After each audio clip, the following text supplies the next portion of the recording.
Selamat sore, salam sejahtera, senang sekali semua yang terkasih kita bisa bertemu lagi dalam Suara Pengharapan atau The Voice of Hope yang memberikan kepada kita pengertian, kekuatan dan juga bagaimana kita menjalani kehidupan ini dengan percaya kepada Tuhan. Dan hari ini kita ada dalam sebuah tema pengetahuan, kecerdasan dan hikmat dari Amsal pasal 2 ayat 1 sampai 6.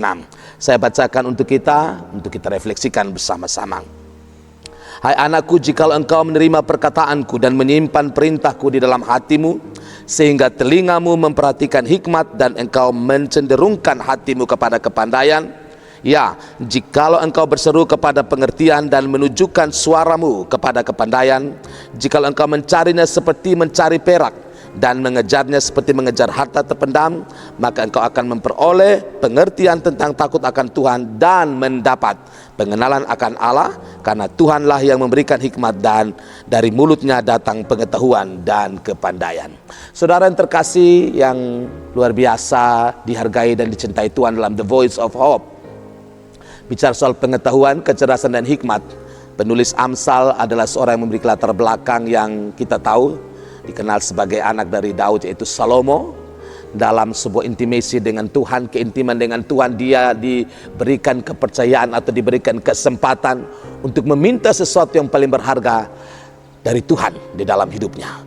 Dan ternyata Salomo tidak meminta hal-hal lain seperti kekayaan, nama besar, atau kekuasaan yang pasti diidam-idamkan dan diimpikan oleh semua raja pada waktu itu. Tapi Salomo dengan cara yang sangat-sangat intim, dengan cara yang sangat luar biasa dalam pengenalannya akan Tuhan, dia meminta kebijaksanaan atau wisdom. Nah, daripada situ Tuhan yang bermurah hati memberikan kepada Salomo bukan hanya kebijaksanaan, tetapi juga nama besar, kekayaan yang sungguh tiada tara. Bahkan Yesus menyinggungnya dalam perjanjian baru, tidak ada yang seperti Salomo dalam hal diberkati Tuhan dengan dahsyat dan luar biasa. Namun ternyata Salomo juga mengajari kita dalam kitab Amsal dan juga kitab Pengkhotbah bahwa kehidupan ini bukannya dijalani dengan apa yang kita miliki, dengan kepintaran atau dengan kecerdasan dan pengetahuan belaka. Tapi kehidupan ini memang dijalani dengan hikmat, yaitu bagaimana seorang memiliki kedekatan dengan Tuhan, sehingga dalam setiap proses kehidupan, jatuh bangun kehidupan dan tantangan kehidupan, bahkan hal-hal yang paling memberatkan dalam kehidupan ini, orang tersebut mampu melihat titik terang karena hubungannya kepada Tuhan tidak akan pernah menjadi satu hubungan yang mengecewakan. Salomo sendiri merupakan pribadi yang kita tahu diberkati dengan luar biasa, tetapi Salomo yang adalah seorang yang mendapatkan hikmat dari Tuhan adalah orang yang sama juga yang menyia-nyiakan hubungan dengan Tuhan dengan cara mengambil 1000 perempuan menjadi istri dan juga selirnya. Dan dari situ Alkitab mencatat bagaimana Salomo, karena istri-istrinya itu dicondongkan hatinya bukan lagi kepada sang sumber hikmat yaitu Tuhan, tetapi kepada ilah-ilah atau berhala-berhala dari pendamping-pendamping istri-istri yang diambil. Nah, dari sini Salomo memberikan kepada kita catatan penting bicara soal pengetahuan, bicara soal kecerdasan dan hikmat. Saya berpikir dalam dunia yang kita jalani sampai kapanpun, kita membutuhkan 3 hal ini, yaitu bagaimana kita harus menjadi orang yang cerdas, ya. Kita harus menjadi orang yang berpengetahuan, tetapi kita juga menjadi orang yang berhikmat. Tidak cukup hanya cerdas, karena banyak orang cerdas, bahkan banyak orang punya IQ yang sangat luar biasa, di atas rata-rata, tetapi tidak memberikan sumbangsi yang banyak dalam kehidupan ini. Orang yang memiliki banyak pengetahuan juga terkadang bisa membelokkan arah pada ketidakbenaran dan juga sebagai pencipta banyak hal yang merusak kehidupan banyak orang. Kita sendiri mencatat hal-hal yang terjadi di latar belakangnya dengan orang hanya memiliki pengetahuan dan kecerdasan tapi tidak memiliki sikap takut akan Tuhan. Nah, karena itu 3 hal ini penting. Nah, kita ada dalam sebuah refleksi dalam The Voice of Hope kali ini, bagaimana kecerdasan, pengetahuan dan hikmat itu menjadi sesuatu yang penting dalam kehidupan orang percaya, ya. Kita tidak bisa hanya memiliki satu saja, itu pengetahuan atau kecerdasan, atau juga hanya memiliki hikmat tapi kurang pengetahuan. Saya pikir Yesus juru selamat dan guru selamat kita menjadi sesuatu yang sangat penting ketika dia mengatakan dalam pengutusan para murid, hendaklah kamu menjadi cerdik seperti ular tapi tulus seperti merpati. Nah, dalam menghadapi tantangan zaman yang semakin keras, semakin luar biasa, penuh tipu muslihat dan ketidakadilan, kita tidak mungkin menjadi seorang yang tidak mengerti apa-apa atau hanya hidup dalam tempurung kita.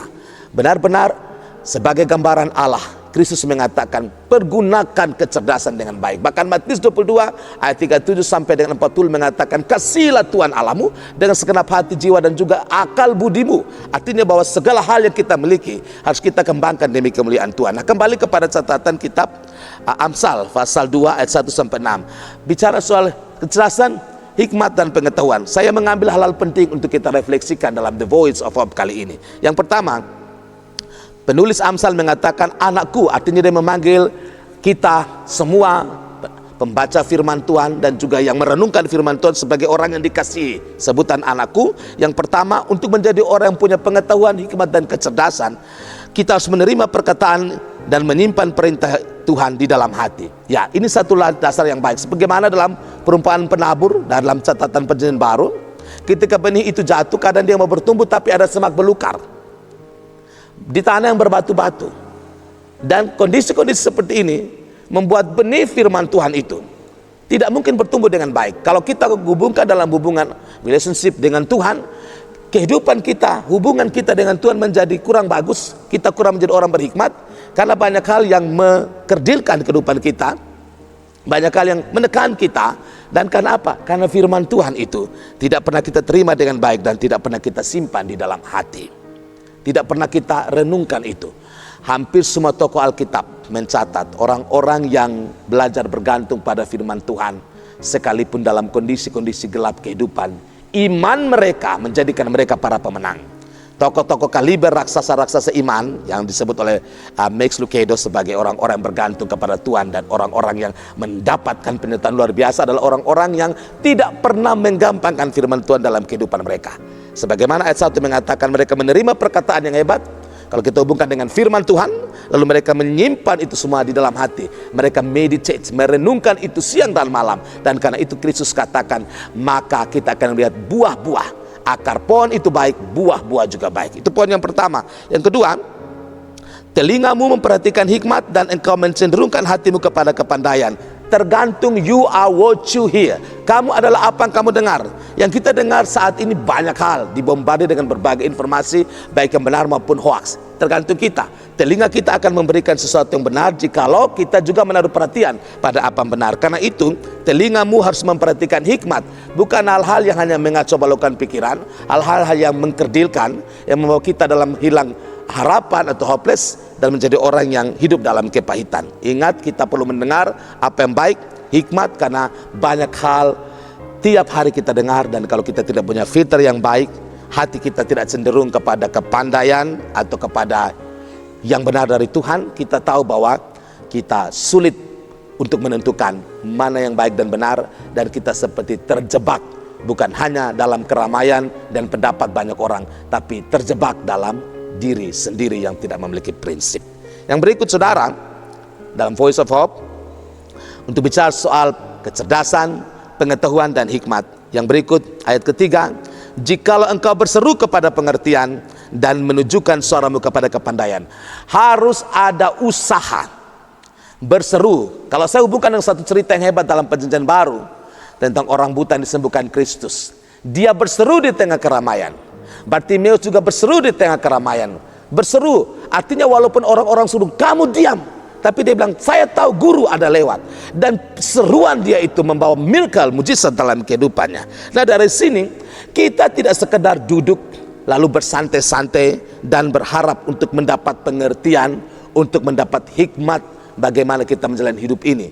Berseru artinya sesuatu yang dilakukan dengan usaha keras, dan itu membawa hasil yang luar biasa. Tokoh-tokoh Alkitab dalam catatan Perjanjian Baru adalah orang-orang berseru kepada Tuhan. Tuhan, selamatkan kami. Guru, selamatkan kami. Kalau engkau mau, engkau dapat menyembuhkan kami. Yesus, anak Daud, kasihanilah kami. Ini menyatakan bahwa Tuhan itu, seperti dikatakan dalam Perjanjian Lama, bukan Tuhan yang tuli, bukan Tuhan yang tidak peka, tapi terkadang sebagai Bapa yang penuh kasih, dia sangat rindu mendengarkan seruan kita. Dan dalam kerendahan hati, kerapuhan jiwa, kesadaran bahwa kita ini terbatas, di situ kita belajar berseru kepada Tuhan dan menunjukkan suara kepada kepandaian. Ini salah satu hal yang baik ya. Kita mengerti bahwa zaman ini zaman yang serba instan, zaman yang bagus menolong kita, kita main detik saja dengan jari kita. We know everything, kita tahu segala hal. Tetapi berseru di sini artinya harus ada satu yang lebih tinggi yang harus kita lakukan untuk memperoleh pengertian dan juga untuk memperoleh kepandaian. Yang berikut saudara, jikalau engkau mencarinya seperti mencari perak dan mengejarnya seperti mengejar harta terpendam. Ini dalam perumpamaan tentang harta terpendam di Perjanjian Baru, Yesus menunjukkan dengan sangat luar biasa. Ketika kita menemukan harta terpendam itu, kita akan yang lain yang kita punya tidak lagi memiliki makna. Kita hanya akan berfokus pada harta terpendam. Artinya bahwa kita harus mencari seperti perak dan mengejar seperti harta terpendam, mengatakan bahwa hikmat dari Tuhan, kebajikan yang Tuhan kasih, itu sesuatu yang sangat berharga. Tidak bisa sesuatu yang berharga kita dapatkan dengan cara yang gampangan. Kita mencarinya seperti perak, lalu kita mengejarnya seperti harta terpendam. Mencari tindakan yang sangat-sangat menunjukkan bahwa ada kerja keras, lalu kita mengejarnya seperti mengejar harta terpendam. Pertanyaannya akhir-akhir ini, saudara dan saya di tengah dunia ini, dalam pergumulan dan situasi-situasi di mana kita berada dan kita berelasi, kalau kita melihat diri kita dan orang-orang di sekitar kita, kira-kira apa menentukan kehidupan mereka? Kira-kira apa yang lagi mereka dan saya dan saudara kejar dalam hidup ini? Kita lagi mencari hikmat seperti perak? Kita lagi mengejar seperti harta terpendam? Atau kita lagi mengejar hal-hal remeh-temeh, hal-hal yang tidak ada punya untung, hal-hal yang tidak berguna, bukan hanya untuk hidup ini tetapi juga untuk kekekalan? Itu kita sendiri yang bisa menjawabnya. Kiranya kita mengejar dan mencarinya seperti perak dan harta terpendam. Maka 2 poin terakhir, menurut Amsal, engkau akan memperoleh pengertian tentang takut akan Tuhan dan mendapat pengenalan akan Allah. Karena Tuhanlah yang memberikan hikmat, dari mulutnya datang pengetahuan dan kepandaian. Pada akhirnya sesuatu, lebih tepat segala sesuatu, bersumber, berasal dan kembali kepada Tuhan. Usaha kita, kerja keras kita, bagaimana kita mencari hikmat Tuhan, semuanya akan membawa kita pada pengenalan dan takut akan Tuhan. Saya pikir sebagai refleksi iman ini sangat penting. Orang bisa memulai semua dengan baik seperti Salomo dan bisa mengakhiri dengan cara yang membuat dia menyatakan semua sia-sia. Orang bisa saja berpegang pada prinsip kehidupan ini dan itu, dan pada akhirnya prinsip-prinsip itu dia gadaikan dan menjadi sesuatu yang hambar dalam kehidupan. Mengapa? Karena tidak ada lagi roh takut akan Tuhan. Padahal Tuhan itu menurut Amsal ini, ketika kita belajar takut akan Dia, Dialah yang memberikan hikmat. Karena dari mulutnya pengetahuan dan kepandaian. Saya ingat catatan terakhir, salah satu doa Tuhan Yesus di Perjanjian Baru, ya Bapa, aku bersyukur kepadamu karena hikmat, hal-hal yang luar biasa, kisah-kisah tentang Kristus disembunyikan bagi orang yang bijak dan pandai, tetapi Tuhan buka bagi orang-orang yang bodoh. Yang dimaksud di sini, Tuhan membuka bagi orang-orang kecil atau orang-orang sederhana, bukan orang bodoh tapi orang kecil, orang sederhana. Artinya orang yang belajar bergantung kepada Tuhan, orang yang mencari hikmat Tuhan, orang yang tidak menyia-nyiakan perkataan Tuhan dan memprioritaskan Tuhan dalam kehidupannya. Setiap hari segala sesuatu yang luar biasa, hikmat, kecerdasan, pengetahuan Tuhan tambahkan kepadanya. Kiranya ini menjadi bekal bagi kita dalam Voice of Hope kali ini. Carilah pengertian, carilah pengetahuan, belajarlah menjadi orang yang cerdas, tapi di atas segala-galanya bergantunglah pada hikmat Tuhan, supaya kehidupan kita adalah kehidupan bermakna yang menggugah banyak orang, yang mempermuliakan Tuhan dan membuat kita bangga bahwa kita ada di dunia ini untuk satu tujuan yang lebih tinggi, bukan sekedar ada dan hidup, tapi untuk tujuan yang lebih tinggi, mengenal Allah, dikenal oleh Allah dan menyaksikan Allah dalam keseharian kita. Tuhan berkati, salam sukacita dalam The Voice of Hope. Salam.